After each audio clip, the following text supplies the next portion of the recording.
Cartoons Cart. सास का घूंघट। ये है देविका।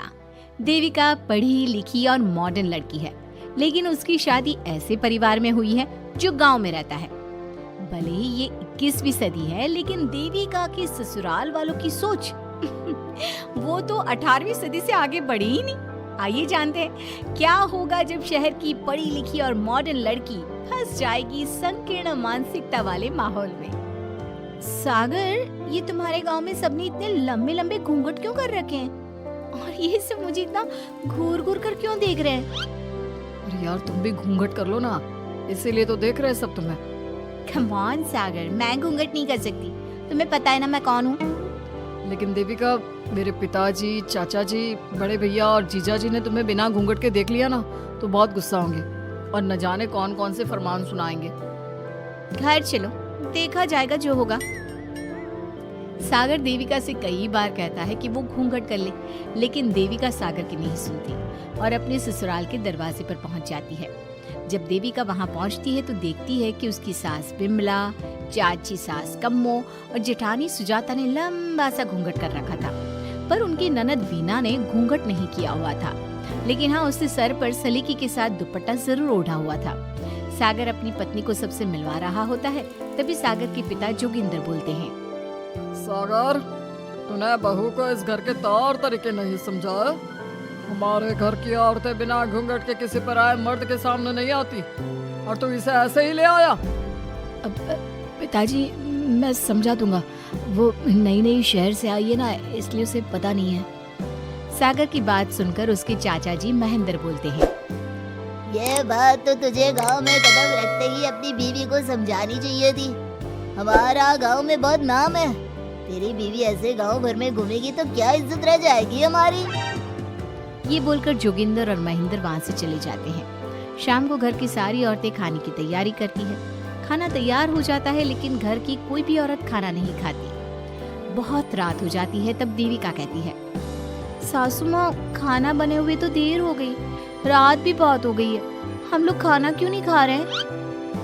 अरे बहू, ये क्या बोल रही हो? हमारे यहाँ घर की औरतें तब तक खाना नहीं खाती जब तक घर के मर्द खाना ना खा ले। लेकिन इतनी देर हो गई, आप सबको भूख नहीं लग रही क्या? तभी देविका की जेठानी सुजाता कहती है, लग तो रही है, लेकिन यहाँ की यही रीत है, ये निभानी तो पड़ेगी ना। भाभी जी, ये रीत नहीं है, औरतों को प्रताड़ित करने का एक तरीका है। अगर इस घर के आदमी पूरी रात नहीं आए तो आप पूरी रात खाना नहीं खाओगी क्या? देविका ये बोलकर सीधा सागर के पास जाती है। सागर उसे समझाता है, देविका, यहाँ ऐसा ही होता है, तुम थोड़ा सब्र कर लो, पिताजी और चाचा जी आते ही होंगे, फिर हम सब खाना खाएंगे। सागर देविका को समझा ही रहा था, तभी देविका की ननद वीना आकर कहती है, सागर, खाना खाने आ जाओ, पिताजी और चाचा जी आ गए हैं। चलो देविका, तुम्हारा इंतजार खत्म हुआ।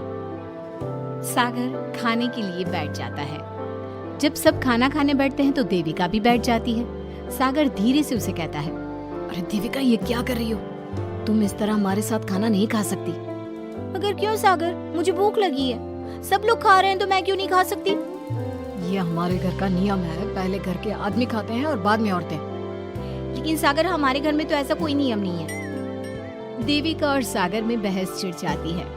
तब सागर का बड़ा भाई कहता है, सागर, तेरी बीवी को एक बार में समझ में नहीं आता क्या कि इस घर की औरतें मर्दों के खाना खाने के बाद ही खाना खा सकती है? भैया, मैं देविका को यही समझा रहा था। मुझे तो लग रहा है कि इसके दिमाग में कोई बात ही नहीं बैठती एक बार में। भैया, मेरे दिमाग में बात तब बैठेगी ना जब आपकी बात कोई ढंग की होगी। अरे आखिर क्यों घर की औरतों को आप लोगों की बात खाना मिलेगा? हाँ, अब से पहले घर की किसी औरत ने घर के किसी मर्द से इस लहजे में बात नहीं की थी, इसलिए वो सब देविका की बात सुनकर हैरान रह गए। तभी सागर की जीजा और वीना के पति कल्याण जी कहते हैं, ये क्या है सागर, इस घर की दीवारों को औरतों की इतनी ऊंची आवाज सुनने की आदत नहीं है। अपनी बीवी को बोल जरा होश से काम ले और चुपचाप चली जाए। क्यों चली जाऊं मैं चुपचाप? इस घर की औरतें आपकी हर बात बर्दाश्त कर लेंगी, लेकिन मैं शहर की पढ़ी लिखी लड़की हूँ। आपकी कोई भी फालतू के रीति रिवाज मैं नहीं बर्दाश्त करने वाली। इस तरह देविका ने सारे घर की औरतों के लिए मिसाल पैदा कर दी। जोगिंदर के घर में पहली बार किसी महिला ने विरोध का स्वर उठाया है। ये बात घर के किसी मर्द को बर्दाश्त नहीं हो रही है। तभी जोगिंदर कहता है, महेंद्र, मोहन, इस बेशर्म लड़की को कमरे में बंद कर दो और आज इसे कोई खाना नहीं देगा। अगर किसी ने इसे खाना दिया तो मैं उसे जिंदा नहीं छोड़ूंगा। महेंद्र और मोहन उसे कमरे में बंद कर देते हैं और उसे खाना भी नहीं देते। रात के 3 बज जाते हैं। भूख की वजह से देविका को नींद भी नहीं आती। तभी उसे कुछ महसूस होता है। ऐसा लग रहा है कोई दरवाजा खोल रहा है, लेकिन इतनी रात को कौन हो सकता है? कहीं सागर तो नहीं? देविका उम्मीद भरी नजरों से दरवाजे की तरफ देखती है, लेकिन दरवाजा खोलने वाला सागर नहीं, बल्कि विमला और कम्मो है। माँ जी, चाची जी, आप दोनों? बहू, ये ले, हम तेरे लिए खाना लाए हैं, खा ले। और ये बात ना तो किसी को बताना मत कि हमने तुझे खाना दिया है, नहीं तो हमारे मर्द मार मार कर हमारा बुरा हाल कर देंगे। माँ जी, आप यहाँ इतना घुट घुट कर क्यों रहती हो? देविका, अब तू भी इस घर की बहू है।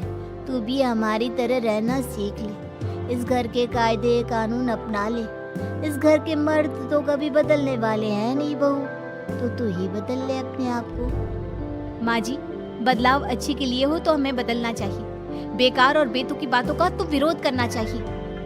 दोनों ने देविका को समझाने की कोशिश की, लेकिन देविका ने उल्टा उन्हें ही समझा दिया। इसी तरह एक दिन देविका किसी बात पर जोर जोर से हंस रही थी। तभी देविका की सास विमला ने उसे टोकते हुए कहा, अरे बहू, तू इतनी जोर जोर से क्यों हंस रही है? हमारे घर की औरत इतनी जोर जोर से नहीं हंसती। विमला अपनी बहू को समझा रही थी कि तभी महेंद्र बोलता है, अरे कम्मो, कौन है ये औरत जो बेशर्मों की तरह जोर जोर से हंस रही है? तभी कम्मो और देविका बाहर आ जाती हैं। जी वो मैं हंस रही थी चाचा जी। अब आप लोग हंसने पर भी पाबंदी लगाओगे क्या? तुम जैसी बदतमीज लड़कियों से मैं बात नहीं करना चाहता, लेकिन कान खोलकर सुन लो, इस घर की औरतें इतना जोर जोर से नहीं हंसती। और हाँ, तुम्हें पहले ही बता चुके हैं कि इस घर की दीवारों को औरतों की तेज आवाज सुनने की आदत नहीं है। इस घर की दीवारों को आदमियों की ऊंची आवाज सुनने की आदत है, लेकिन औरतों की नहीं। चाचा जी, आपके घर की दीवारें तो बहुत दोगली है। हर पाबंदी औरतों के लिए क्यों चाचा जी? औरतें ये नहीं कर सकती, औरतें वो नहीं कर सकती। औरतें सांस ले सकती है या उस पर भी पाबंदी है? चुप हो जाना बहू, मत बोल और घूंघट कर ले। ये तेरे चाचा ससुर है, थोड़ा तो लिहाज कर। कम्मो के समझाने पर भी देविका चुप नहीं होती। वो महेंद्र से ऐसे ऐसे सवाल पूछती है जिनका जवाब उसके पास होता ही नहीं। महेंद्र गुस्से से सागर को आवाज देता है। महेंद्र की आवाज सुनकर घर के सभी आदमी बाहर आ जाते हैं। जी चाचा जी, आपने बुलाया? अपनी मुंह और बीवी को यहाँ से ले जाने तो कुछ अनर्थ हो जाएगा। क्या हुआ चाचा जी? तेरी बीवी जिस तरह से मुझसे बात कर रही है, छोटे बड़े की तमीज नहीं है इसे। कम से कम 7 दिन तक ये कमरे से बाहर नहीं निकलनी चाहिए। अगर इसे मैंने कमरे से बाहर देख लिया तो किसी की खैर नहीं, समझे? पर मैंने कुछ गलत नहीं बोला। सागर, जो सच है मैंने वही कहा है। देविका, चलो मेरे साथ। लेकिन सागर, मेरी बात तो सुनो। सागर देविका को वहां से ले जाता है। इसी तरह से कई दिन बीत गए। अब देविका अपने ससुराल में हर गलत बात का विरोध करने लगी, लेकिन जितना ज्यादा वो विरोध करती, उसके ससुराल वाले उस पर उतना ही ज्यादा अत्याचार करते।